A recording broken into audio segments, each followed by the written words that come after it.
이제 아까 이제 전반부에도 말씀드렸지만 이 NDF 거래가 거래 규모가 커지면서 은행 간 현물환 시장에 영향을 주는 것들이 이제 커졌어요. 근데 그게 왜 그러냐면 가장 아까 이제 말씀드렸지만 은행 간 시장에 영향을 갖다가 어떤 메커니즘을 통해서 주냐면 은행이 보통 대차 대조표가 있지 않습니까? BS가 있습니다. 그래서 BS에 자산 부채가 있거든요.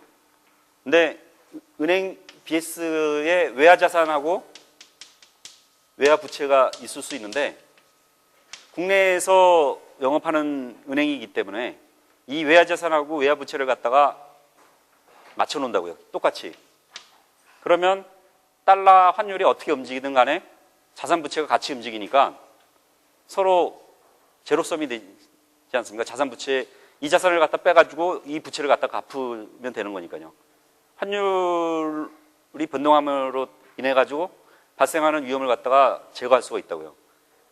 그러니까 마찬가지로 기업도 마찬가지인 경제 활동을 해요.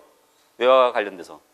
그래서 한국에 있는 수출 업체가 외화가 생기면 바로 원화로 바꾸는 게 그 돈을 가지고 원화 부채랑 맞추기 위해서 이제 그런 활동을 하는 거거든요. 그러니까 은행이 갑자기 자산이 많이 늘어나게 되면 외화 자산이 많이 늘게 되면 이거를 갖다가 줄이는 노력을 한다고요. 달러를 갖다가 팔라는. 그럼 달러가 외환시장에 많이 나오게 되면 달러 가치가 떨어지는 거죠. 그죠? 공급이 많이 되니까. 그러면서 환율에 영향을 갖다 주는 거거든요. 그냥 기계적인 메커니즘에 설명하자면 그렇다는 겁니다. 그런데 은행이 아까 말씀드린 고객으로부터 NDF를 갖다가 많이 샀어요. 그러면 이거 자체가 하나의 자산이지 않습니까? NDF 자체도 외환이거든요, 외환. 자산이 많이 늘어나니까 이거를 갖다가 판다고요. 어디다 파느냐? 은행 간 현물환 시장에 팔아요. 그러면은 이 NDF 시장이라는 거는 아까도 말씀드렸지만 일단 정형화가 안 돼 있어요. 그러니까 만기 자체가 뭐 3일짜리도 있을 수 있고 일주일짜리도 있을 수 있고 1개월짜리도 있을 수 있고 3개월, 6개월 뭐 이런 것들이 있을 수 있거든요. 그렇기 때문에 장외 거래가 되기 때문에 시장을 갖다가 하려면 일일이 찾아가야 돼요. 물론 브로커가 있어가지고 중개사가 있어서 이렇게 매칭을 갖다 시켜주긴 하지만 시간이 걸리거든요. 그러니까 은행들은 손쉬운 시장을 갖다가 찾는데 이거 팔 수 있는 시장이 어디냐면 은행 간 현물환 시장이에요. 그러니까 이따가 외환시장에 대해서 설명을 드릴 텐데 거기는 항상 접근이 용이하거든요. 항상 열려 있고. 그러니까 9시부터 오후 3시까지. 그러니까 똑같이 주식하고 채권시장하고 채권시장은 약간 다른데 그 장내 채권시장은 9시부터 3시까지 해요. 주식시장도 9시부터 3시까지. 그리고 그런 맥락에서 외환시장도 9시부터 3시까지를 열어놓은 겁니다. 그래서 계속 재정거래가 각 시장별로 일어나도록 시간을 갖다 맞춰놓은 건데 은행들이 이 외환을 생긴 것 자체를 갖다가 쉽게 처분할 수 있는 시장이 은행 간 현물환 시장이에요. 그러니까 얘가 NDF를 갖다가 은행에다 팔모를 해가지고 현물환 시장에 영향을 준다고요. 바로 없애버려야 되니까. 그래서 현물환을 갖다가 팔거든요. 그러면서 아까 말씀드린 대로 달러 공급이 되니까 달러 가치 떨어지니까 환율은 떨어지는 그런 현상이 되는 거죠. 그죠? 근데 이 NDF가 만기가 되면 이 현물환을 갖다 팔았지 않습니까? 근데 이게 없어져요. 이제 NDF가 만기되면은 차익 결제만 되니까 소소한 결제가 되는데 실제로 팔았던 현물환을 갖다 항상 그러니까 판 거로 나타난단 말입니다. 근데 이 현물환이 팔았으면은 모자른 거거든요. 그러니까 이걸 갖다 또 벌충을 해줘야 돼요. 만기가 되면은. 그럼 현물환을 갖다 사야 되거든요. 그때는 다시 이제 환율이 이제 올라가는 현상이 되는데 이게 계속 반복이 되면 이제 개념적으로 생각해 보시면 똑같이 NDF 자체가 100이다. 그래가지고 100이라는 돈이 계속 나와요. 매일. 그러면은 똑같은 만기라고 그러면 뭐 3개월짜리다. 아니면 보통 1개월짜리 거래를 많이 하거든요. 한 85%, 그러니까 NDF 거래의 만기가 대부분이 한 1개월짜리 만기 NDF 거래를 해요. 한 85% 정도 되는데 그거가 이제 평탄하게 계속 매일 1개월짜리가 되면은 환율에 영향을 갖다가 안 줘요. 왜냐면 이게 오는 순간에 만기되는 순간에 그러니까 환율이 떨어지다가 이때 처음에는 떨어지고 이때 이제 만기 때 올라간다고 말씀드렸지 않습니까? 근데 이게 또 만기가 이때 만기 됐을 때 이런 NDF가 또 공급이 되면 이게 떨어지는 요인이 생겨가지고 서로 이제 치고받을 테니까 제로섬이니까 환율이 안 움직일 텐데 이 NDF 자체가 아까도 말씀드렸지만 만기도 뭐 15%긴 하지만 1개월짜리 이외의 NDF가 있고 그 다음에 평탄하게 나오는 게 아니에요. 100이라는 그 금액으로만 계속 나오는 게 아니라 어떤 때는 뭐 100이었다가 뭐 200이었다가 아니면 확 줄어가지고 제로이기도 하고 금액이 바뀌거든요. 그러니까 영향력 자체가 치고받는 영향력이 똑같지 않기 때문에 환율에 영향을 준다고요. 그리고 이 NDF 시장 자체가 원달러, 그러니까 지금 NDF 시장이라는 것 자체가 개념적으로 원달러 NDF만 있는 게 아니라 각국의 통화마다 다 NDF 시장이 있어요. 근데 한국은 스몰 오픈 에코노미인데 오픈도 베리베리 오픈 에코노미이기 때문에 제가 규정한 게 아니라 IMF 사람이 와가지고 말을 하는 게 너네들은 굉장히 오픈돼 있다 그러면서 하는 게 이제 주식시장을 얘기하더라고요. 그래서 심지어 뭐 선진국 같은 경우에도 뭐 미국도 뭐 10% 이상은 주식시장을 갖다 외국인들한테 개방을 안 하고 있는데 뭐 일본만 해도 한 15%가 안 될 겁니다. 근데 한국은 뭐 40% 가까이 외국인에다가 개방이 돼 있거든요. 뭐 IMF 그런 뭐 배경도 있겠지만 그러면서 이런 영향력 자체가 굉장히 강해지면서 그러니까 외국인들의 원래 기본적인 그 수요도 있었고 그 원달러 NDF 시장은 세계 다른 나라 그 NDF 시장 중에서도 가장 커요. 규모 중에 시장 규모에서.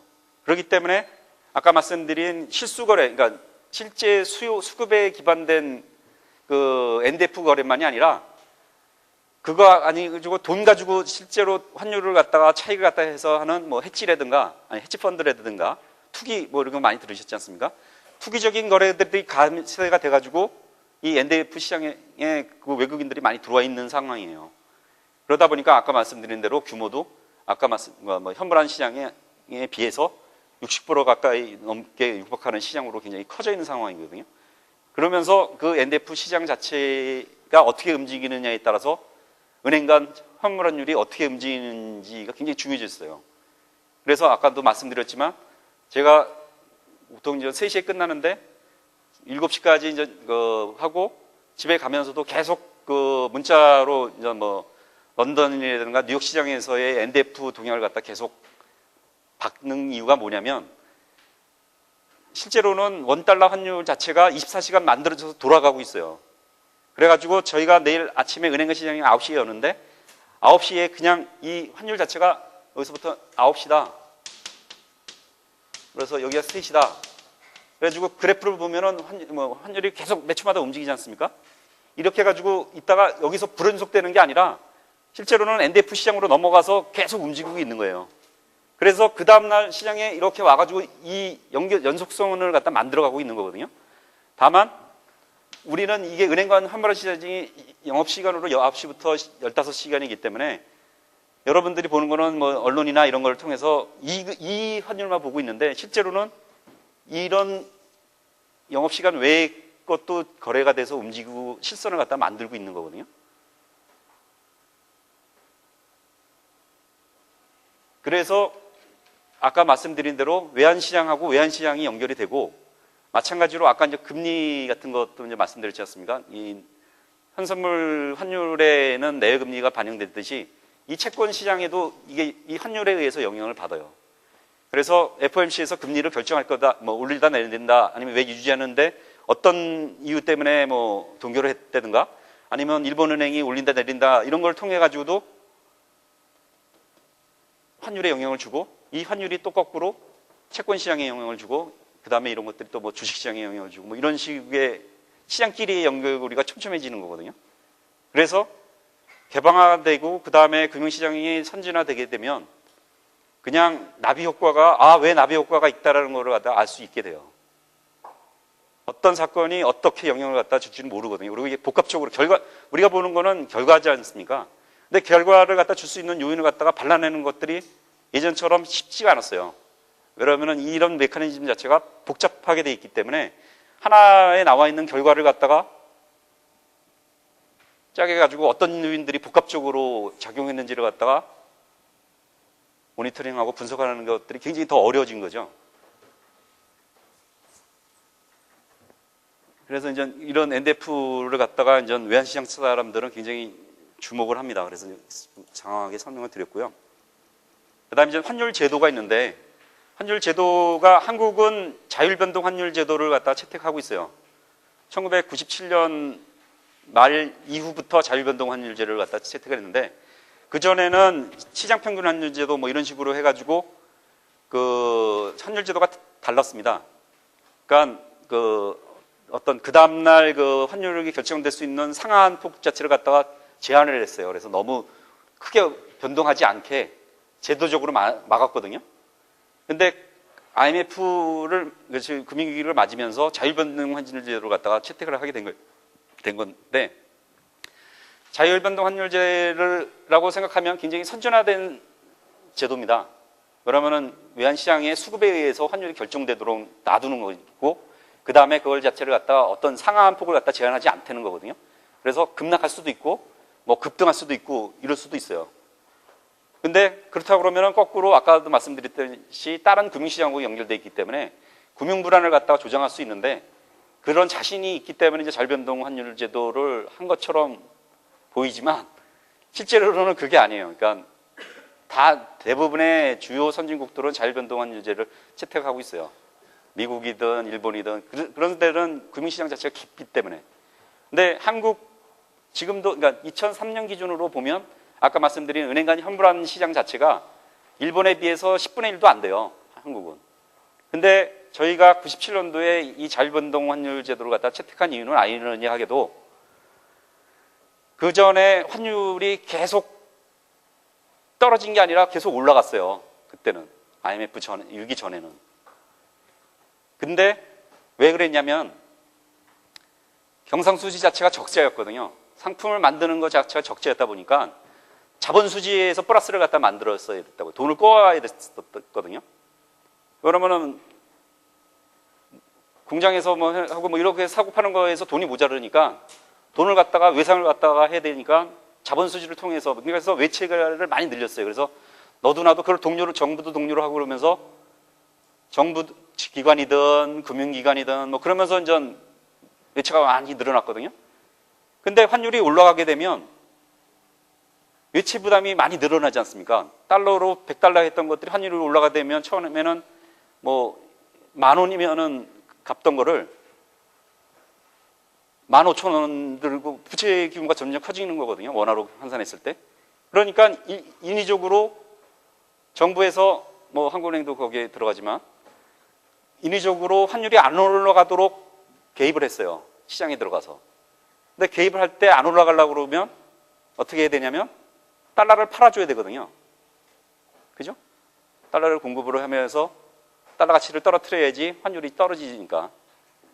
근데 달러를 갖다가 계속 파는 개입을 했는데, 달러라는 거가 한정돼 있지, 잘 아시겠지만 그게 외환보유액이거든요. 한국은행이나 정부가 가지고 있는 외화 자산이 외환보유액인데, 달러 자체가 이제 고갈이 되는 거예요. 계속 시장에다 푸다 보니까.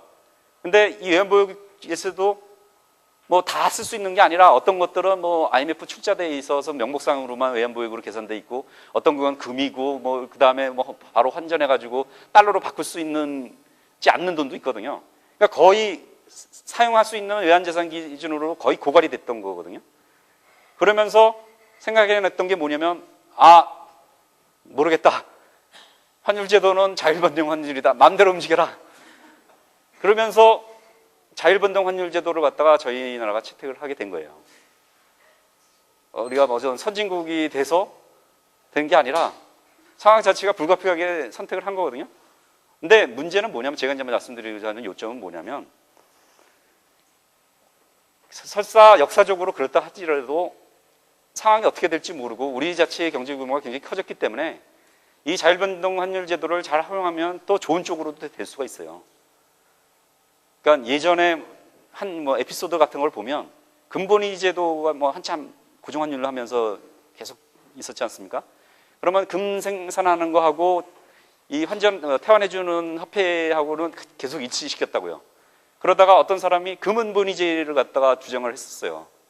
근데 금은본위제도를 안 하고 다시 금제도로 갔었는데, 그게 뭐냐면, 왜냐면 금은제도로 하면은 은내 생산량이 많으니까 더 이제 돈을 갖다가 발권할 수 있는 양이 늘어나졌습니까? 그래서 금은제도를 갖다 주장을 했었는데 그게 채택이 안 됐던 게 계속 금분리제가 유지됐던 게 뭐냐면 그때 하고 나서 알래스카에서 그 다음에 남아공화국에서 금맥이 대단히 금맥이 발견이 됐어요. 그러니까 금의 양이 더 늘어난 거죠. 그리고 금분리지만 하더라도 유지가 될 수 있었던 계기가 됐고 금재련 기술이 또 갑자기 발전이 돼가지고 생산량을 갖다 늘릴 수 있었던 거예요. 재련 기술이 좋아져서. 그러면서 이제 금분리제가 그래서 유지가 된 거거든요. 그러니까 역사라는 것 자체는 굉장히 또 아이러니한 부분도 있어요. 자기가 의도하지 않는 방향으로 갈 수 있는 것도 있거든요. 마찬가지로 IMF를 통해서 우리가 불가피하게 자유변동제도를 갖다 채택했지만 그걸 갖다 잘 활용하게 되면 좋은 것도 있을 수 있다는 생각이 듭니다. 그러니까 왜 그러냐면 지금 보면 중국 위안화 같은 경우도 자꾸만 미국에서 자유변동 환율이나 뭐 이런 걸로 바꾸라고 얘기를 하거든요. 그러면서 중국 정부나 이런 데서도 한국의 경험이라든가 이런 사례에 대해서 굉장히 관심이 많아요. 그래서 저희가 과거에 어땠고 어떤 경험을 했는지 들으러 오고 세미나도 하고 그러거든요. 그러면서 어떤 학습 효과도 주고 어떤 뭐 많이 알지는 못하지만 아는 척하고 뭐 이런 것도 있다고 생각이 들고 그다음에 아까 말씀드린 원달러 NDF 시장이 세계 최대라고 말씀드렸지 않습니까? 그래가지고 일단 외환시장을 갖다 설명을 드리겠지만 그 국내에 이 외환을 갖다 중개하는 회사가 4개가 있어요. 크게. 근데 지금 더 들어온다는 거예요. 그러니까 예전에는 싱가포르나 홍콩에 있어가지고 거기서 원달러 거래를 갖다가 보통 중개를 했는데 이쪽에 시장이 크니까 아예 한국에 들어와가지고 사무소도 만들고 그 다음에 거기서 일하는 한국계 사람도 오고 그 다음에 거기 있는 외국계 사람도 와가지고 여기서 중개를 해서 그 수익을 갖다가 세금 내고선 본국에다가 송금하고 이러거든요. 그런 것들이 점점 많이 늘어나고 있어요. 그러니까 과거처럼 어떤 우리가 삼성전자가 반도체를 통해 가지고 될지 몰랐듯이 마찬가지로 금융시장 자체도 하나의 어떤 식으로 이제 커갈지 모르거든요. 그리고 이제 이 환율 제도라는 것 자체가 전 세계에 한 180국가 정도가 IMF 빌류 기준으로 있는데 고정환율 제도를 채택하는 데도 있고 여러 가지 제도를 갖다가 채택을 하고 있어요.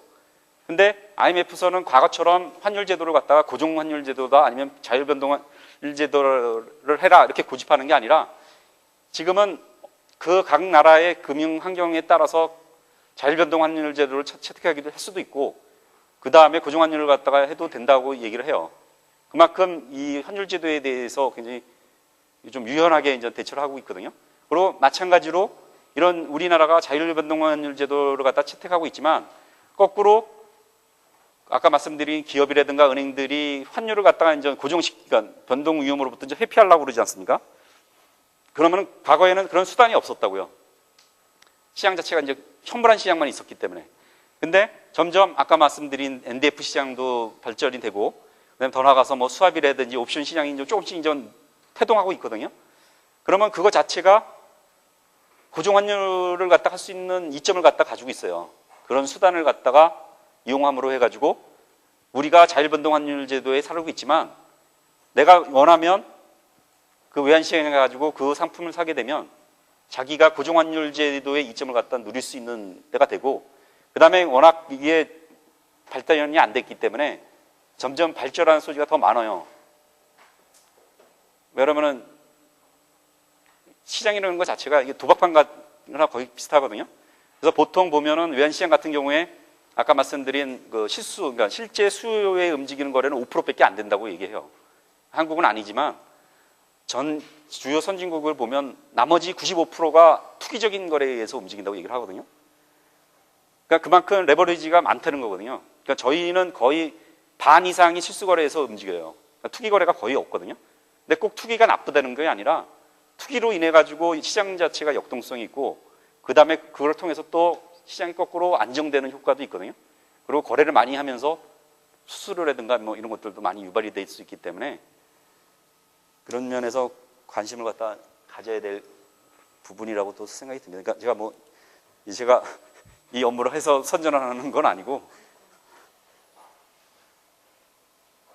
그래서 각 제도마다의 이제 장단점이 있는데 아까 말씀드린 대로 우리가 무슨 이런 장단점을 갖다가 고려해서 물론 그 IMF 할 때 이런 논의가 굉장히 있었어요. 근데 굉장히 논의 자체가 짧게 들어갔던 게 뭐냐면은 불가피하게 선택할 수밖에 없었기 때문에 그냥 자율변동 환율 제도로 갑작스럽게 결정을 갖다가 97년도 말에 이제 한 겁니다. 그래서 IMF 분류 기준에 따르면은 뭐 환율 제도가 뭐 여러 가지가 있는데 이거는 뭐 그냥 IMF가 좀 약간 학자 집단이거든요. 그렇기 때문에 이게 분류하는 걸 되게 좋아해요. 그러니까 뭐 우리도 뭐 보면은 뭐 첫째, 둘째 뭐 이렇게 외는 거에 익숙하기 때문에 그냥 이렇게 열거해 놓은 건데 이거 뭐 아실 필요는 없어요. 뭐 이런 나라에 가서 사는 것도 아니고 나중에 이제 뭐 이런 거를 갖다가 우리가 뭐 제도를 갖다 선택할 때 그때 가서 이제 고민해서 들여다보면 되는 상황이기 때문에 그런 겁니다. 그래서 일단 신축성의 전도에 있어서 어떤 것들이 선진화됐다는 게 아니에요. 예전에는 고정환율 제도를 하다 보니까 폐해가 있어서 변동환율 제도로 가자고 막 그랬는데 지금은 IMF가 거꾸로 변동환율 제도를 하다 보니까 IMF가 자기네들이 좀 권한이 있어야 되는데 시장에서 다 결정이 되니까 거꾸로 IMF에서 고정환율 제도로 넘어가면 어떨까 하는 논의를 갖다가 자기네 스스로 하거든요. 근데 이제 그렇게 하기는 어렵죠. 아까도 말씀드렸지만 자율변동제가 일반적으로 다 주요 선진국들이 많이 채택을 하고 그거로 인한 해지 상품을 갖다가 살 수 있는 사람들이 종사자들이 많아졌거든요. 근데 이게 다시 고정환율 제도로 가면은 그거로 밥 벌어 먹고 사는 사람들이 이제 일자리가 없어지는 거예요. 그래서 뭐 세계 각국에 보면은 뭐 이게 이제 환율 제도도 뭐 이렇게 한 8가지 IMF에 따라서 됐는데 뭐 그 통화 정책 같은 경우에는 뭐 인플레이션 타겟팅이든지 뭐 통화량이라든지 해서 매트리스를 그리면 대체로 뭐 이렇다는 한국은 뭐 요게 이제 돼 있거든요. 그래서 이렇게 잘 보시게 되면 이 자율변동 환율제에 있는 나라들이 대체로 주요 선진국입니다. 뭐 물론 뭐 스리랑카나 뭐 이런 데는 아니지만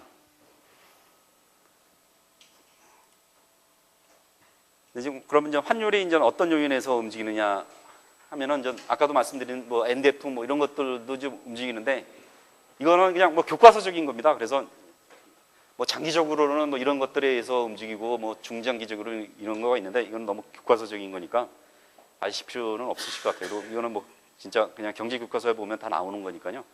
이거는 그냥 뛰어 넘어가도록 하겠습니다.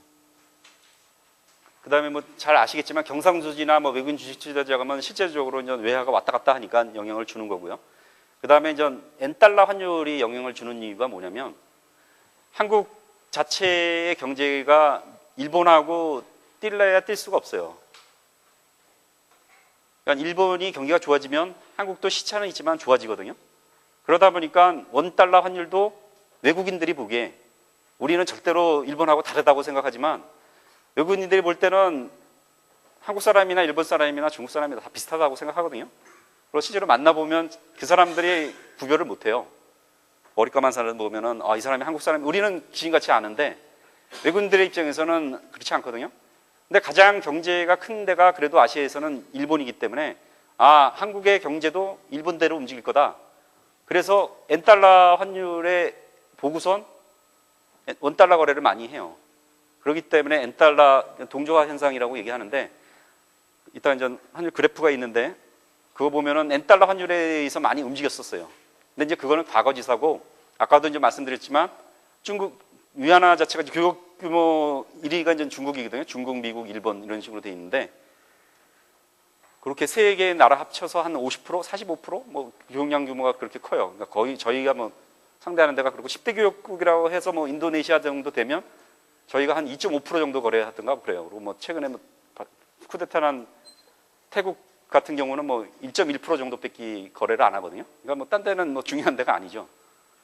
그런데 이제 그래서 그 중국 위안화가 어떻게 된다 뭐 그러면은 원달러도 막 움직이고 이러는 이유가 중국하고의 이제 교역량이 많아지니까 위안화 환율의 영향을 갖다 많이 받아요. 근데 아까도 말씀드렸지만 위안화 자체가 자율변동 환율이 아니기 때문에 정부에서 이렇게 만들어낸 환율이기 때문에 그런 것들이 아주 즉각적으로 이제 반영되는 건 아닌데 그렇기도 하고요. 그다음에 지금 NDF 거래는 아까 말씀드린 대로 이제 규모가 많이 늘어나면서 그런 마이크로적인 한 그런 그 경로를 통해 가지고 영향을 주고요.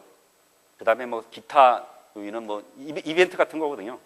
갑자기 뭐 정치적으로 불안한다든가 뭐 이러면은 뭐 환율이 올라가고 뭐 이런 것들인 겁니다. 그래서 그냥 대략 아시면 될 것 같고요. 보시면 아실 수 있을 겁니다. 그래서 외환 이제 보통 좀 그 경제학에 보면 가장 뭐 기본적인 게 이제 수요 공급에 의해서 움직이지 않습니까? 그래서 수요를 갖다 외환의 수요를 갖다가 마냥 주는 거는 수입할 때 그러면 달러를 갖다가 이제 사서 줘야 되니까 수입이고, 그 다음에 요즘 뭐 4월 달에 이제 외환 제외했는데 여기도 뭐 그러신 분이 있을지 모르겠지만 뭐 미국이나 뭐 다른 데다가 뭐 부동산을 갖다가 별장이나 뭐 이런 걸 사드신 분 같은 경우에는 달러가 필요하니까 뭐 이럴 때 이제 저 웃으시는 분 계신 거 보니까 많이 가지고 것 같은데. 그 다음에 이제 외국인들이 이제 주식에 많이 투자하니까 배당 수요 받아가지고 본국으로 갈 때 이제 또 필요한 거고요. 이거 쭉 읽어보시면 됩니다. 그래서 그런 요거는 이제 단기적인 요인으로 영향을 줘요. 그래서 실제로 하루 중에서도 환율이 그냥 가만히 있는 게 아니라 마구 움직이거든요. 근데 이제 그런 걸 통해서 또 딜러들이나 이런 사람들이 또 이제 먹기도 하고, 어떤 사람 또 장기 투자 가는 사람은 이런 요인보다도 어떤 펀더멘탈한 거, 그러니까 한국 경제가 좋을 거냐 나쁠 거냐, 그래서 그거에 따라서 중앙은행이 금리를 갖다 올릴 거냐 말릴 거냐, 이런 걸 갖다 분석해 가지고 장기적인 안목에서 투자하는 사람은 또 그런 관점에서 그런 요인을 갖다 주로 보고 이러거든요. 근데 이제 하루 먹고 하루 벌어서 하루 먹고 사는 이런 사람들은 이런 것들에 대해서 이제 분석을 많이 하죠. 넘어가시면 아까도 이제 아시겠지만 97년도 이전에는 IMF 위기 전에는 경상수지 자체가 적자였어요. 그래서 자본수지로 계속 메꿨었거든요. 그러다가 IMF를 벗어나면서 굉장히 그 성장 동력이 생겨가지고 경상수지 자체가 이제 흑자로 돌아섰는데, 문제는 이제 금년입니다. 금년에 이제 이게 물론 이제 계절적인 요인은 있어요. 그러니까 뭐 외국인들의 배당 송금이라든가 이러면서 이제 경상수지가 뭐 송금되면서 무역의 수지가 나빠져가지고 뭐 마이너스 6이 됐는데, 금년에도 처음에 저희가 작년만 해도 100억이 넘는다고, 흑자가 100억이 넘는다고 얘기했거든요. 그러다 점점 뭐 전망이 틀리면서 뭐 40억이다, 20억이다 그래가지고 신문에서 야, 뭐 한국은행 경제 전망 엉망이다 뭐 이렇게 얘기 나오는데, 미안하지만 금년에도 한 20억 불 플러스가 넘을까 말까 지금 고민을 갖다가 하고 있습니다. 근데 물론 이제 그게 이제 원유 자체가 지금 굉장히 하락이 됐기 때문에 그 수입 단가가 낮아지니까 좀 좋은 쪽으로는 작용을 하는데, 그러니까 이제 거꾸로 자본으로 이제 메꿔지고 뭐 이런 부분도 있고, 그다음에 이제 뒤에 이제 그 다른 그 외환 시장하고의 이제 연결고리, 자본 시장하고의 연결고리 갖다 도표로 다시 설명을 드리겠는데, 그런 것들 때문에 지금 뭐 외채 같은 것들이 많이 늘어나고 있어요. 그래서 뭐 경상수지가 장기적으로 이런 거는 이제 아까 장기 투자자들이 이런 걸 보는 거죠. 그래서 전망을 합니다. 그러니까 과거 기록에 의해서 어떤 요인에 움직였으니까 앞으로는 어떻게 움직일 거다. 그래서 계속 그거를 갖다 분석하는 사람들이 있거든요. 그 다음에 이제 외국인 증권 투자 같은 경우도 보면 계속 많이 들어왔었어요. 잘 아시겠지만 그래서 막 주식시장도 많이 올라가고 외국인들이 많이 투자한다고 그랬는데, 이제 작년서부터 돈을 갖다 이제 걷어들여가기 시작하거든요. 그래서 뭐 금년 최근도 이제 오늘도 외국인들이 한 1,500억 정도 팔았는데, 주식시장에서요. 억 원. 지금 그 미국 같은 경우가 지금 경기가 이제 둔화될 거라고 이제 보통 사람들이 많이 전망을 하거든요. 그래서 이제 미국 중앙은행에서도 금리를 갖다 동결을 했는데, 그래서 일단은 외환시장에서의 분석은 금년 내로는 금리를 못 올릴 거다. 연준이 8월 달에 안 올리고 그 다음에 동결시키고 그 다음에 오늘도 이제 동결시켰는데 금년 내로는 그러니까 금리 인상은 꿈도 못 꿀 거다라고 얘기를 해요. 그건 뭐냐면 아까도 말씀드렸지만 일본이 우리보다 외환시장으로 따져서 뭐 10배라고 했지 않습니까? 미국은 또 일본의 10배예요. 금융시장이나 뭐 이런 거를 보면. 그래서 뭐 실제로 뭐 이렇게 런던에 가서 이렇게 보면 시중은행에서 이런 외환 딜링을 하는 사람들을 보면은 한 층에 한 몇천 명이 쫙 있어요. 뭐 외환을 주고 사는 사람들이. 그리고 그 사람들 앞에는 뭐 스크린이 한 4개 정도 있거든요. 그러니까 그런 데가 게 진짜 국제금융시장이에요. 근데 이제 우리는 그런 거는 뭐 꿈도 못 꾸죠. 근데 그런 데에서 투자하는 분들이 많거든요. 펀드들이 해가지고. 근데 이제 미국 경기가 위축이다 보니까 걔네들이 유동성을 갖다 걷어들인다고요. 돈을 갖다 걷어들이거든요. 지금 연준은행에서 금리를 올렸다는 건 뭐냐면 중앙은행에서 돈을 갖다 많이 나갔던 걸 갖다 걷어들이기 때문에 자기네들도 이제 돈이 이제 모자르니까 그 미국 투자자들도 돈을 회수를 해요. 그러면은 기존에 뭐 아시아에 투자했던 돈들을 갖다 회수하기 시작하고 있는 거거든요. 근데 한국이 더 많이 유난히 빠져나가는 이유가 뭐냐면 지금 주식시장을 갖다가 기관들이 받쳐준다고 그러더라고요. 그러니까 지금 뭐 많이 들으신 것도 있겠지만 뭐죠? 뭐죠? 이게 적립식 펀드인가요? 적립식 펀드들을 갖다 뭐 많이 들어놔가지고 그 사람들은 주식을 사야 된다고 그러더라고요. 기관 투자자들은, 국내 기관 투자자들은. 그러니까 그 사람들이 받쳐주니까 외국인들이 팔아도 손해 안 보고 팔 수 있어가지고 한국 쪽에서 돈을 갖다 이제 더 다른 아시아 국가보다도 더 좀 많이 빠져나간다는 얘기를 하거든요. 그러니까 그런 것들을 통해서 이제 외환 시장에 이제 영향을 갖다 서로 이제 주고받는 거예요. 환율에 이제 영향을 갖다 주고받는 거거든요. 물론 이제 엔달러 환율은 아까 설명드렸지만 과거에 이제 밀접하게 돼 있고, 그 다음에 이제 세계에서 일본을 깔볼 수 있는 나라는 한국밖에 없기 때문에 일단은 뭐 외국인들이 저 사람들 대단한 사람인가 보다 그래가지고 엔달러랑 같이 보고 봐서 사고 팔고 하기 때문에 이 동조화 현상이 많아가지고 엔달러 이렇게 쭉 보시게 되면 원달러하고 엔달러가 과거에는 굉장히 비슷하게 이렇게 추세적으로 굉장히 비슷하게 움직였어요. 그러다가 이제 최근에 보면은 여기서부터 이제 동조화가 이제 깨졌지 않습니까? 그러니까 외국인들이 독자적인 시장으로도 보고, 그다음에 아까도 말씀드렸지만 이런 경제의 밀접도 자체가 일본 쪽이 굉장히 약화돼 있는 걸 통해서 이제 이거 환율을 통해서도 이제 알 수 있거든요. 그다음에 이거 뭐 정치적인 이벤트나 뭐 이런 거는 그냥 넘어가도록 하겠습니다.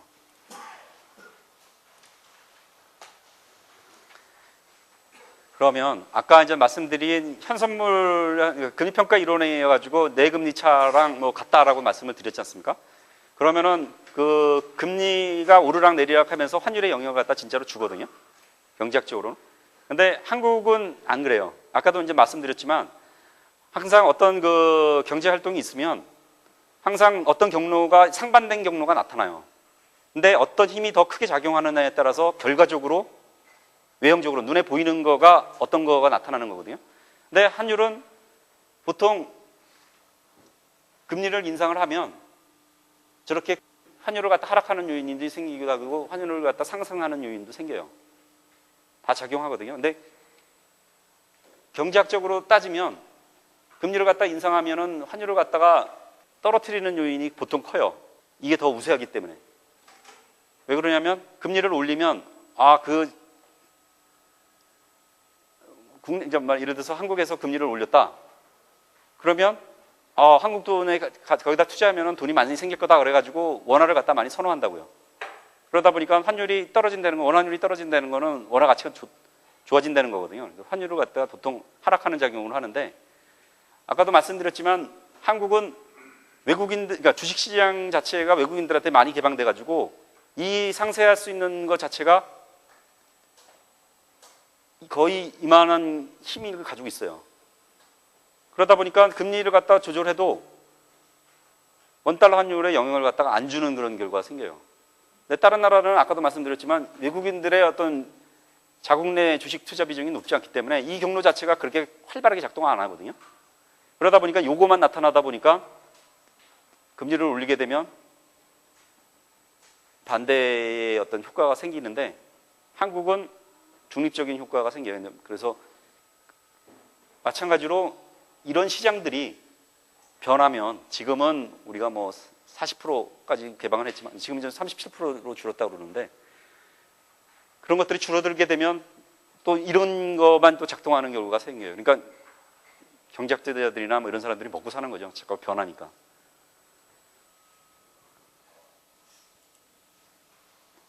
뭐 환율 추세를 갖다가 이게 과거에 보면 뭐 이렇게 다 이유가 있거든요. 뭐 떨어졌을 때는 왜 떨어졌고 받는 때는 다 그러는데 이건 별로 의미가 없어요. 그러니까 지나간 사람들이 다 지나가고 나가서 결과적인 거를 갖다가 짜 맞힌 거거든요. 실제로는 뭐 돈을 벌려고 그러면은 이런 것들을 갖다가 벌써 예상을 해야죠. 전망 같은 걸 해서 했는데, 그렇다고 해서 외환 시장에서 계속 돈을 갖다 벌었다라는 사람은 못 들어봤거든요. 그러니까 이거를 갖다가 계속 맞힐 수 있는 사람은 없어요. 어느 순간에는 잘 맞다가 그 다음에 또 그런 사람일수록 또 쪽박을 차기도 하고 뭐 이러거든요. 그러니까 평범하게 그냥 직장 다니면서 셀러리맨 하는 이유도 이제 그런 요인이 있는 건데, 하여튼 이거는 뭐 결과적으로 뭐 그때 당시에 이제 뭐 역사를 회고하자는 차원에서 그려놓은 거고요. 이거 뭐 원고료도 없으니까 이게 쪽수를 갖다 채워넣으려고 그러는 건 아닙니다. 그래서 그냥 자료로 그냥 참고로 가시죠. 보시고요. 근데 쭉 보면 N달러 환율은 이렇게 올라갔는데 원달러 환율은 떨어졌어요. 굉장히 추세적으로 쭉 떨어졌지 않습니까? 저상이 굉장히 커요. 아유, 잘못 넘어갔네. 근데 그게 왜 그랬냐면, 아까도 이제 말씀드리지만, 그 인위적으로 한국은행이나 뭐 정부에서 또 환율이 안 떨어지도록 방어를 많이 했어요. 과거에.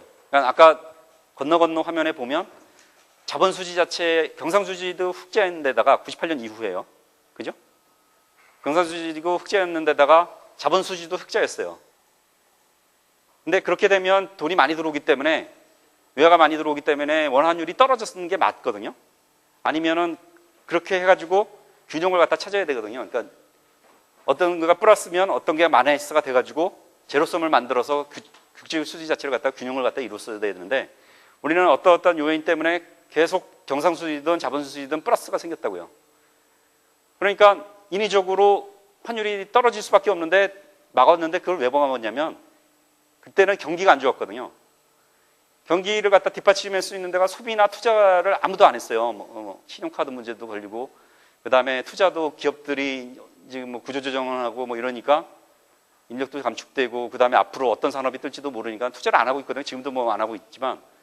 그러면은 잘 아시겠지만 뭐 국민소득방정식 뭐 이런 거 있잖아요. 그러니까 뭐 보면 그래가지고 뭐 G 있고, 그 다음에 플러스 뭐 X 마이너스 M 뭐 이렇게 해가지고 뭐 소비, 투자, 그 다음에 정부 지출, 그 다음에 뭐 대거래 이런 거에 의해서 경제 성장이 이루어지는 거거든요. 근데 이것도 안 되고 이것도 안 되니까 부양할 수 있는 거는 이거로 하자. 그래서 인위적으로 정부에서 환율을 갖다가 떨어지지 않도록 방어를 했어요. 그러다 보니까 더디 떨어졌거든요. 근데 이제는 뭐 잘 아시겠지만 신문지상에 뭐 외평기금 문제도 뭐 개입해서 뭐 적자가 많이 났다 이러면서 방어를 안 하다 보니까 그 눌렸던 압력들이 터지면서 환율이 원위치를 찾아가는데 굉장히 빠른 시간 내에 이제 찾아가고 있는 거죠. 그러면서 이제 환율이 떨어지고 있거든요. 근데 제가 중간에도 말씀드렸지만 금년의 경상수지 자체가 거의 이제 균형으로 접근하고 있기 때문에 이 환율 정도 수준은 어느 정도 균형 환율이지 않나는 생각이 듭니다. 근데 다만 시장이라는 것 자체가 어떤 그 방향성을 가지고 있기 때문에 한번 떨어지게 되면 또 한번 쭉 출렁거려요. 한번 쭉 많이 떨어졌다가 그 다음에 이제 좀 이렇게 정상 궤도를 찾는 그런 것들을 가졌거든요. 왜 그러냐면 외환시장 같은 경우는 어떤 뭐 주식시장처럼 뭐 사이드카라든가 뭐 거래 중지라든가 이런 거 있지 않습니까? 그런 제도가 없기 때문에 시장 자체적으로 자생력을 갖다 이제 가지려면 시간이 좀 걸리기 때문에 좀 그런 출렁거리는 모습은 좀 있을 거라는 생각이 듭니다. 그럼 외환시장은 어떻게 구성되어 있냐 그러면 아까도 대략 말씀드렸지만 이 은행 간 이 도매 시장이에요. 그래서 신문에서 보시는 뭐 환율이 막 올랐다 떨어졌다 이런 거는 이 도매상들이 거래하는 환율이 오르락 내리락 했다는 걸 갖다 언론에 실제로 보실 수 있는 거예요. 물론 여러분들이 은행 창구 객장에 가시면 그러니까 이런 대고객 중에서도 요거를 갖다 보실 수 있겠지만 이 수출기업이라든가 공기업 뭐 이런 데는 또 거래 규모가 크기 때문에 덩치가 크기 때문에 이 사람들이 환율을 갖다 또 유리하게 줘요. 마찬가지로 뭐 예금금리라든가 아니면 대출금리가 다 신용상태에 따라서 다르듯이 마찬가지로 환율에서도 그런 것들을 갖다가 작용을 합니다. 그래서 이 개인보다는 이런 분들에 대한 환율이 또 달라요. 저 좀 유리한 쪽으로 은행들이 이제 제시를 하고, 그 다음에 이 은행들이 이렇게 직거래도 하지만 직접 거래도 하지만 뭐 구조조정되면서 인력도 없고, 그 다음에 어떤 인건비 절약이라든가 시간 절약도 하기 위해서 이 중개사를 통해서 거래하는 거가 거의 많아요. 그래서 한 95% 이상이 중개사를 통해서, 그러니까 이 은행들끼리 거래할 때 95% 이상이 이 중개사를 통해서 거래를 하고, 직접 거래하는 경우는 그렇게 많지는 않습니다. 그래서 뭐 거래단위는 뭐 이런 거는 뭐 여러분들이 거래할 건 아니니까 뭐 아실 필요 없고요.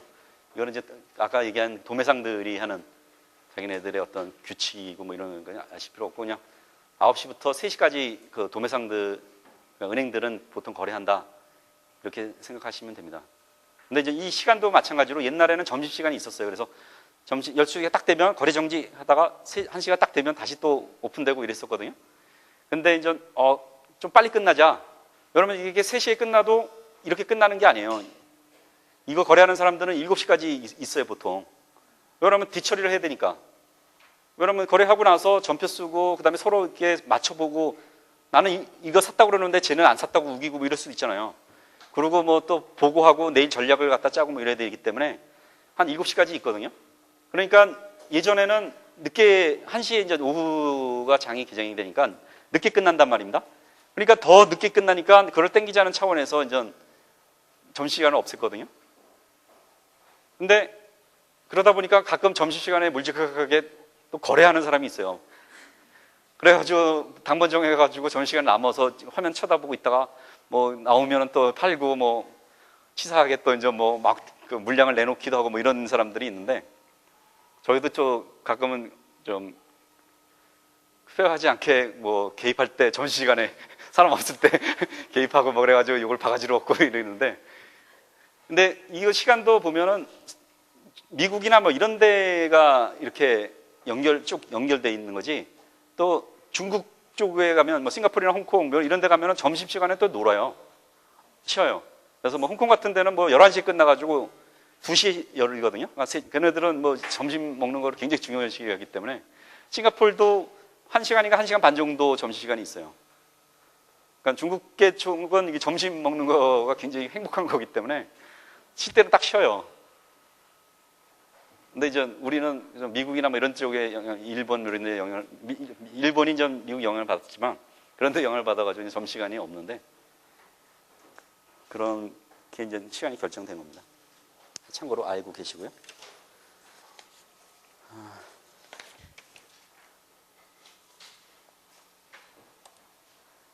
그러면 그 아까 도매상으로 할 수 있는 데가 은행이 한 56개가 돼서가 되는데, 실제로는 거래를 많이 하는 데는 이게 다는 아니에요. 그러니까 무슨 예를 들어서 지방은행이나 뭐 이런 데가 외환 거래를 갖다 하는 경우는 거의 없거든요. 무슨 농공단지가 있어가지고 그 기업들이 뭐 외국하고 거래를 하는 외화를 주고받는다.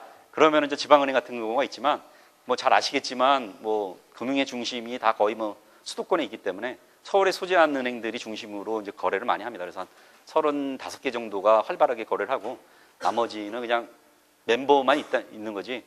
예를 들어서 뭐 골프 멤버십만 가지고 있는 거지, 골프 치러 나오는 사람들은 뭐 35명밖에 안 되거든요. 그 다음에 증권사가 들어가 있고, 그 다음에 이거는 여기에 자기네들 도매상에 참여할 수 있는 거는 자기네들끼리의 어떤 모임이 있어요. 그래서 시장협의회라고 있는데, 거기서 얘네들을 넣어줄 건지 말 건지를 결정해서 이제 넣어주는 거거든요.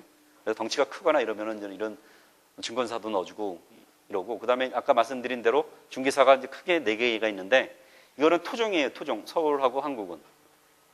그러니까 국내 자본에 의해서 된 거고, 이 밑에는 외국하고 합작한 데입니다. 그래서 반반씩 국내 자본 반, 외국 자본 반 해가지고 하는데, 이 합작회사 아니면 독자적인 중개사들이 아까도 말씀드렸지만 싱가포르나 홍콩 쪽에서 설립인가 신청이 들어와가지고 조만간 더 늘어날 거예요, 숫자가. 그러면서 사람도 많이 채용하고, 그 다음에 또 특화가 돼 있는 게 뭐냐면, 이 사람들은 아까 말씀드린 이 은행 간의 현물한 거래를 중개를 갖다가 거의 여기는 다 하고, 그 다음에 이 그 합작사들은 파생, 아까 말씀드린 선물환이라든가 뭐 옵션 스왑 뭐 이런 것들을 갖다가 중개를 해요.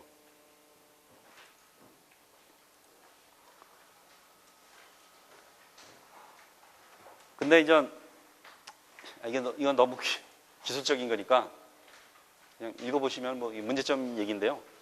그냥 이거 뭐 그냥 교과서 중인 거니까 여기 자리에서 뭐 중요하지 않은 것 같습니다. 혹시 더 궁금하시면 물어보시면 제가 말씀드리겠는데, 이건 넘어가도록 하죠. 그리고 참고로 여기 보면 좀 FX 마진 거래라고 있는데, 이게 일반화되어 있지는 않지만 앞으로는 좀 일반화될 가능성이 많은 게 뭐냐면, 개인들이 외환 거래를 갖다가 외화를 갖다 사고 팔 수 있는 거래가 있어요. 그래가지고 일부 뭐 외환은행, 신한 뭐 우리인가 뭐 세 개 은행 정도가 이 거래를 갖다가 이제 개인들하고 하고 있는데 인터넷 뱅킹처럼 가셔가지고 인터넷 뱅킹처럼 구조를 튼 다음에 거기서 돈을 갖다가 사고 파는 거예요. 달러하고 다른 이중 통화를. 그러면은 서로 이제 이렇게 차익 같은 거를 갖다가 모자르면 돈에 뭐 통장에다 넣고 빼고 뭐 이렇게 하는 거거든요. 근데 이제 그 환율 변동 자체가 이게 자주 움직이니까 개인 중에서도 아니면 부티크 뭐 이런 거 있지 않습니까? 개인 투자가가 뭐 아는 사람들 돈 걷어다 놓고서 이제 뭐 이렇게 투자하는 사람들이 있는데 과거에는 주식이나 뭐 채권만 했다가 요즘 뭐 경쟁이 워낙 심하니까 이익이 별로 안 생기니까 이제 뭐 이런 외환 쪽으로도 눈 돌리는 경우가 많고 실제로 그 일본이나 뭐 이런 데도 이런 개인들이 이 FX 마진 거래를 통해 가지고 거래를 갖다 많이 하고 있어요. 그래서 혹시 그런 얘기를 어디서 들어본 것 같다 하는 거로 정도만 아시면 될 것 같습니다. 그다음에 최근에 이제 그 외환 시장의 특징은 잘 아시겠지만 환율이 뭐 작년 말만 해도 1,000원이 넘었었는데 지금은 940원대로 진입을 했어요. 그래서 금년 5월 8일인가요? 5월 8일에는 927원까지 떨어졌었거든요. 그래서 아마 내일은 아마 신문에 크게 날 겁니다. 그래서 오늘도 6원 이상 떨어졌기 때문에 환율이 굉장히 급락했다라고 얘기를 할 거거든요. 근데 내일도 아마 더 떨어질 것 같아요. 그래서 계속 그 추석을 앞두고 수출업체들이나 이런 사람들은 꿀꿀하니까 여러분 환율이 떨어지게 되면 원화로 바꿀 수 있는 돈이 줄어드니까 그게 아마 좀 타이틀을 많이 차지할 겁니다. 근데 아까도 말씀드렸듯이 그 환율 자체가 우리가 자율변동 환율제를 표방했으면 그걸 놔뒀어야 되는데 인위적으로 아까 경기 부양이나 뭐 이런 것들을 견인하다 보니까 인위적으로 막다 보니까 이제 원화가 급격하게 이제 젖상이 되는 금년만 해도 뭐 5% 이상 젖상이 됐거든요. 그리고 이제 거래량이 마찬가지로 변동성이 많아지고 그다음에 어떤 외국인들이 관심도 많고 이러면서 거래량이 많이 늘어났어요. 그래서 작년까지만 해도 그 일평균 거래량이 40억이 조금 넘었었는데 아까 말씀드린 대로 60억이 정도 늘어났고 오늘도 90억.4억이거든요. 그래서 뭐 어떤 사람들은 조만간 뭐 100억을 돌파하는 달이 있을 거다라고 얘기를 하거든요. 규모가 이제 많이 됐습니다. 그리고 원화 환율의 어떤 변동성, 일중 변동 같은 것도 굉장히 많이 늘어났고요. 그다음에 여기에 선물안도 마찬가지로 규모가 뭐 40억이 넘기 때문에 그거가 설명드린 대로 현물안에 미치는 영향이 좀 많아졌고, 그다음에 아까도 말씀드렸지만 CME에 이제 선물이라고 있거든요. 근데 그 선물 자체가 이런 선물환 같은 겁니다. 그러니까 선물환이라고 선물의 성격은 똑같은데 선물이라는 건 뭐냐면 증권거래소에 상장이 된 거예요. 그래서 표준화시킨 거거든요. 그래서 아까 뭐 NDF 같은 경우는 만기가 거래 당사자끼리 임의로 결정을 해요. 뭐 7일짜리 뭐 1개월짜리 협상에 의해서 정하는데 이 선물이라는 건 뭐냐면 거래소에서 상장됐기 때문에 누구든지 다 그 상품을 갖다 표준화시킨 거기 때문에 뭐 1개월, 그러니까 만기가 딱 정해져 있어요. 그래서 세 번째 수요일이 만기로 딱 정해져 있거든요. 매달. 그런 것들이 이제 시카고의 거래 상장이 됐는데 지금은 그러니까 오늘 보니까 한 290계약이니까 한 3천만 불? 3천만 불이 좀 넘는 것 같아요. 3천만 불 조금 넘는 거가 거래가 되고 있어요. 근데 걔네들이 굉장히 관심이 많아요. 왜냐하면 아까 말씀드렸지만 NDF 시장이 크기 때문에 NDF를 대체하는 시장이거든요. 그 선물 시장이. 그래서 계속 그 CME 관계자들이 한 달에 한 번씩 지금 세미나를 갖다 하러 오고 있거든요. 그래서 다음 주 월요일 날도 그 상품 소개하려고 뭐 시중은행 사람들 만나서 뭐 세미나도 하고 뭐 이런다고 하더라고요. 그래서 앞으로 그 이런 NDF 시장, 그러니까 그 신문에는 NDF 시장이라고 안 날 겁니다. 경제신문에는 나겠지만 일간지 같은 경우에는 그냥 역외 그 거래가 많이 늘어나고 있다 뭐 이런 거로 날 거거든요. 그때 그 밑에 배경이 뭐냐면 이 NDF가 있다는 걸 아시고요. 그 다음에 이제 선물 시장 같은 경우도 부산에 KLX라고 선물 시장이 있어요. 근데 원달러 선물이 있는데 거래가 활발하게 안 되고 있거든요. 근데 외국에 있는 사람들이 시카고에 관심이 많기 때문에 그 선물, 원달러 선물과 관련돼서도 어느 날 갑자기 거래 규모가 커질 수 있습니다. 그러니까 그런 것들이 있구나라는 거를 갖다가 그냥 관심을 갖다 가져주시게 되면 나중에 뭐 노후에 불편하지는 않을 거라는 생각이 들거든요. 그러면 그런 거에 이제 앞으로는 많이 익숙해져야 될지도 모릅니다. 그러면 그 외국인들이 한국 경제를 갖다 바라보는 시각 자체가 계속 시장으로 끌어들이려고 하기 때문에 자유롭지가 못해요. 그다음에 이제 기업들의 환해지 같은 경우도 예전에는 아까 말씀드린 돈을 갖다 생기면 바로 팔고 이랬는데 그거가 아니라 요즘은 미리 팔고 그다음에 미리 사고 그럽니다. 그러니까 뭐 예를 들어서 조선업종 같은 경우는 그 조선 선박을 갖다 건조하는 데 있어서 뭐 3년 내지 뭐 10년 뭐 이렇게 걸리거든요. 그러니까 돈을 갖다가 거액을 갖다가 받는다고요. 큰 거니까. 그러니까 그거를 갖다가 미리 팔아놔야지 돈을 갖다가 원화로 확정시킬 수 있기 때문에 그런 것들을 많이 하려고 그러면 선물한 거래를 갖다 많이 해야 되거든요. 그러니까 그러면서 이제 그런 규모들이 많이 늘어나고 있어요. 그리고 이제 대형 자본 거래라는 거는 뭐 잘 아시겠지만 뭐 까르푸, 월마트 아니면 외환은행 매각 가서 뭐 론스타 뭐 이런 자금들이 이제 수시로 왔다 갔다 하는 부분이 많거든요. 그런 것들이 이제 외환 시장에 바로바로 영향을 줘요. 근데 그거가 또 바로 나가는 게 아니라 돈을 갖다가 좀 유리하게 팔려고 얘네들이 현물한 시장에서 딱 그러는 게 아니라 선물한 시장에 나간다고요. 그러니까 선물한 시장은 장내가 아니기 때문에 장외이기 때문에 잘만 관리하면은 노출을 안 할 수 있고 또 나눠서 또 이렇게 하거든요. 그러니까 이제 그런 영향 같은 걸 갖다 예측하는 거가 또 굉장히 어려워지는 거죠. 그리고 시장에 있는 사람도 어렵고 정치 장국도 굉장히 이제 어려워지는 그런 거래가 지금 많이 있습니다. 그래서 이거는 뭐 일일이 뒤에 있는 거를 갖다가 제가 일일이 한꺼번에 이제 요약해서 설명드린 건데요. 보면은 현선물 거래 자체가 뭐 과거에는 거의 없었거든요. 선물라인 같은 경우가 파생같이 포함해서. 근데 이제 거의 이제 대등하게 반반 60억 넘었는데 이제 한 50억 가까이 되지 않습니까? 근데 이제 선진국 같은 경우에는 이게 50대 50이 아니라 여기의 규모가 굉장히 커요. 한 7, 80% 정도 되거든요. 그러니까 여기에 대한 것들이 발달이 안 돼 있기 때문에 아까 말씀드린 외국 중개사들이라든가 이런 데에서도 이 쪽에 관심이 굉장히 많이 있어요. 그래서 지금 현물환이 차지하는 비중이 큰 편입니다. 우리나라는. 그래서 이쪽에 클 소지가 많기 때문에 그런 쪽에 이제 외국이라든지 뭐 우리도 그렇고 관심을 갖다 이제 많이 가지고 있습니다. 넘어가도록 하고요. 여기에 설명을 드린 거고, 그다음에 뭐 24시간 거래되고 뭐 이런 것들이 있고요. 그다음에 이제 중국 위안화 자체가 이제 자유변동 환율 제도를 채택하게 되면 한국 자체, 일본 자체에 대해서는 굉장히 거부감을 갖다 많이 가지고 있어요. 그래서 뭐 ADB라든지 어떤 그 경제 협력 영향권이라든지 이런 걸 확대하는 걸 갖다가 중국이 굉장히 꺼려하기 때문에 한국의 어떤 사례라든가 이런 것들을 갖다 많이 이제 배우려고 얘기를 하고 있거든요. 그다음에 넘어가죠. 그다음에 국내에 있는 그 기업들도 이제 선물한 거래를 갖다가 많이 해요. 삼성이라든지 뭐 요즘 보면은 전자라든지 중공업이라든지 이런 데들이 수주 실적이 좋지 않습니까? 그렇기 때문에 이런 선물한을 통해 가지고 그 원화 자금을 갖다 미리 이제 확정시키거나 이런 것들을 많이 하거든요. 근데 이제 제가 뭐 이게 드리고 싶은 건 이제 이거보다도 이제 참고로 이제 넘어가도록 하겠습니다. 시간이 별로 없으니까. 이게 쭉 보시면 우리나라 그러니까 아까 말씀드린 대로 그 경제 성장을 갖다 견인하는 것들이 비중이 대체로 민간 소비가 이거고 뭐 투자는 이 정도 되고 수출하면서 네팅하면은 5%밖에 안 돼요. 대외 거래를 통해서 GDP를 갖다 늘리는 게 5%밖에 안 된다고요. 따지면 다른 나라는 굉장히 작거든요.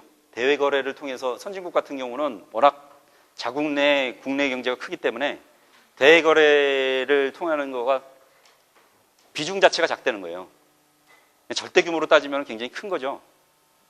근데 비중으로 따지면은 우리가 굉장히 큰, 그래서 수출로 먹고 사는 사람만이 아니라 보면 그냥 이거를 갖다가 그냥 합치면 원래는 수출 마이너스 수입이 이 GDP에 영향을 주는 건데 수출입을 갖다 합치게 되면 이건 뭐냐면 대거래에 종사하는 사람들이 그만큼 많다는 거예요. 반드시 머릿수에 인치하는 건 아니지만 대만 같은 경우는 120%가 넘거든요.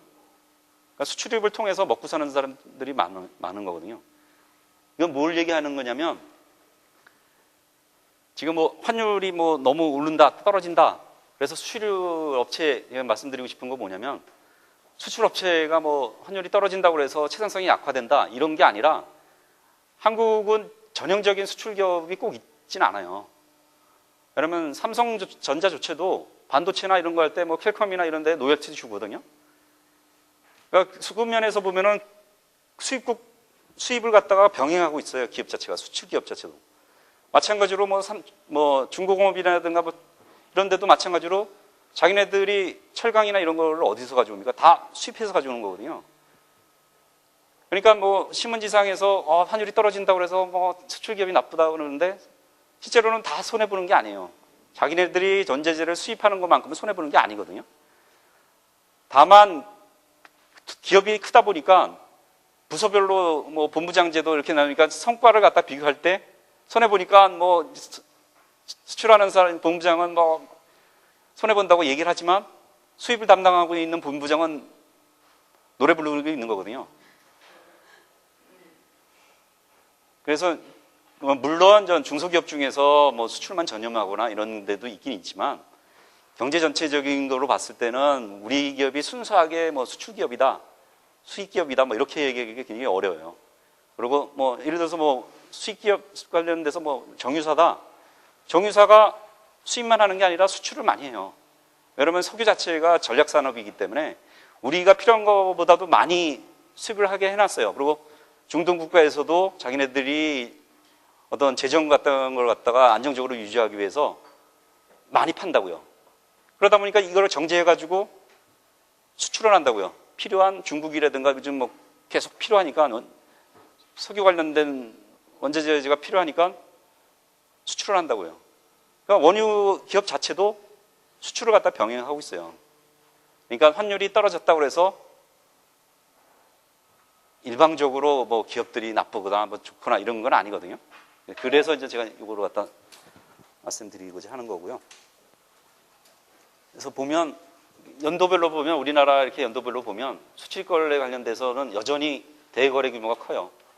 근데 과거에 견인을 갖다가 별로 안 좋으니까 이런 대거래 X-M을 통해서 했던 것들이 많이 기여를 했는데 지금은 이런 것들이 비중이 많이 줄어들고 있어요. 대거래를 통해 가지고 경제 상황을 갖다가 견인하기는 굉장히 좀 버겁지 않나 이런 생각이 좀 듭니다. 비중이. 그다음에 이제 마지막으로 그 외환 시장 자체가 아까도 말씀드렸지만 시장이 다른 시장하고도 연결이 됐다고 말씀드렸잖아요. 이게 이제 뭐냐면 아까 말씀드린 기업들이 선물안을 갖다가 팔아요. 그러면 국내은행은 아까 말씀드린 대로 외환시장에서 현물안을 갖다가 팔아가지고 자산부채 받았던 자산을 갖다가 바로 처분하면서 자기는 자산이 없어지는 결과를 갖다 만들거든요. 근데 국내은행이 돈이 없기 때문에 돈을 갖다가 외환지점으로 또 차입해요. 그건 왜 그러냐면 외환지점은 본점이 있기 때문에 본점은 뭐 예를 들어서 미국이라고 그러면 미국에는 달러가 많지 않습니까? 그러니까 달러가 많기 때문에 항상 돈을 갖다가 쉽게 껴줄 수 있다고요. 얘가 물론 얘한테 차입할 수도 있지만 그러려고 그러면 얘가 직접 가가지고 협상을 해야 돼요. 말도 안 되는 영어로도 좀 하고 뭐 버벅거리고 뭐 또 왔다 갔다 하고 이래야 되는데 신용도 체크받고 그래야 되는데 얘네들은 국내에 있으니까 그래도 상시적으로 거래 관계가 얘보다는 얘가 있기 때문에 얘를 통해서 돈을 갖다가 차입한다고요. 그때 그냥 돈을 갖다 빌려올 수도 있지만 못 믿으니까 거꾸로 너는 원화가 많으니까 원화를 줘라. 내가 달러 줄 테니까. 그럼 그걸 받아가지고 현물을 시장에다 아까 말했으면 도매 시장에다가 팔면서 환율에 영향을 주는 거거든요. 그러면 이 거래 자체는 뭐냐면 이건 수합이라고 그러거든요. 이거 자체가 수합 시장이건데 수합 시장에서 수합 환율이 움직여요. 수합에도 레이트가 있거든요. 그러면서 수합 시장에 영향을 주고 그 다음에 외환지점이 자기 본점으로부터 돈을 차입하는데 차입할 때 처음에는 수조롭게 그냥 줘요. 근데 얘도 자기 자회사긴 하지만 못 믿거든요. 그래서 크레딧 라인이라고 그래가지고 신용 한도가 있다고요. 그건 넘치게 되면 금리를 높이거나 이런다고요. 그러니까 자꾸만 꺼가게 되면 지금 아까 말씀드린 대로 예를 들어서 중고금이나 정자가 돈을 많이 걸어가지고 앞으로 들어올 게 많다. 그러니까 선물하나 갖다가 계속 팔고 있는 거예요, 국내에다가. 그러니까 국내은행은 시장에다 파니까 환율이 떨어지고 그 다음에 국내은행은 그러니까 이걸 팔 돈이 없으니까 외환지점으로부터 드리고 외환지점은 본점으로부터 차니까 외화차입이 늘고 그래서 자본 수지가 아까 플러스가 굉장히 늘었지 않습니까? 그러니까 이런 것들 때문에 전반적으로 영향을 줘요. 그러니까 시장 자체가 독자적으로 이제 움직이지 않는 거죠. 왜냐하면 각 시장마다 발전이 돼가지고 밀접하게 이제 연결고리를 갖다 서로 만들어 나가고 있기 때문에 하나가 촉발돼서 다른 것들도 쭉 종합적으로 영향을 갖다 주는 그런 현상들이 이제는 많아지고 있습니다. 그래서 이런 것들을 갖다가 잘 예상을 하고 그러면 이제 거기서 돈 벌 수 있는 기회도 생기는 거고 그 다음에 그런 거에 따라서 뭐 정책 당국은 어떻게 대응할 건지 이런 것들에 대해서 이제 고민을 갖다 좀 해야 되는 거죠. 예, 뭐 이 정도 감사하다고 나오네요. 감사합니다. 예.